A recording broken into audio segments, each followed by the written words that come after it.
కేవలం 16 కోట్లతో తీసిన ఒక మీడియం బడ్జెట్ సినిమా ఏకంగా 400 కోట్లు వసూలు చేస్తుందని ఎవరు ఊహిస్తారు?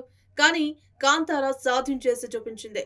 అందుకే దాని ప్రీక్వెల్ కాంతార చాప్టర్ 1 మీద విపరీతమైన అంచనాలు ఏర్పడ్డాయి. హుంబాలే ఫిలిమ్స్ ఈసారి బడ్జెట్ ని కూడా అమాంతం పెంచేసింది.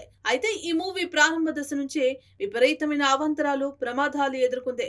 ఇదంతా దేవుడి శాపమని, ఆపమని దానికి సూచనని రకరకాల ప్రచారం జరిగింది. దీనికి నిర్మాతల్లో ఒకరైన చలువే గౌడ స్పందిస్తూ కాంతార కష్టాల వెనుక అసలు కథను చెప్పారు. కాంతార స్టార్ట్ చేసినప్పటి నుంచి సినిమాకు సంబంధించి జరిగింది తక్కువ ప్రమాదాలే. నవంబర్ 2024 కొల్లూరు సెట్ లో జరిగిన అగ్ని ప్రమాదం వల్ల కొందరు యూనిట్ సభ్యులు గాయపడ్డారు. తర్వాత జనవరి 2025లో మరొక సెట్ లో ఫైర్ యాక్సిడెంట్ అయినప్పటికీ ఎవరికీ గాయాలు, ప్రాణ నష్టం జరగలేదు. కొన్ని నెలల క్రితం హీరో కమ్ దర్శకుడు రిషబ్ శెట్టి పడవ ప్రమాదం నుంచి తప్పించుకున్నారు. కెమెరా లాంటి పరికరాలు నీటిలో మునిగిపోయాయి తప్పించి ఎవరికీ ఏం కాలేదు.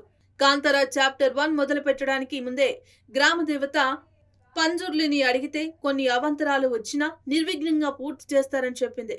దీంతో చిత్ర బృందం చిత్రీకరణ మొదలుపెట్టి దిగ్విజయంగా విడుదలకు రెడీ చేస్తోంది. మధ్యలో జరిగిన కొన్ని ప్రమాదాలు, మరణాలు షూట్ కి ఏమాత్రం సంబంధం లేనివి. ఈ రోజు ఉదయం 6 గంటలకు మొదలయ్యే షూటింగ్ ఏకతాటిగా జరిగేది. దానికోసం ఉదయం 4 గంటలకే టీం మొత్తం లేవాల్సి వచ్చింది. 80% పైగా రియల్ లొకేషన్ లోనే కాంతార తీశారు. అక్టోబర్ 2న రిలీజ్ కాబోతున్న కాంతార చాప్టర్ 1 కు భారీ బిజినెస్ ఆఫర్స్ ఉన్నాయి. ఇంకా ఎవరిని ఫైనల్ చేయలేదు. తెలుగు రాష్ట్రాలకు సంబంధించిన హక్కులకు కనీవిని ఎరగని రేట్ పలకొచ్చని ట్రేడ్ వర్గాలు అంచనా వేస్తున్నాయి.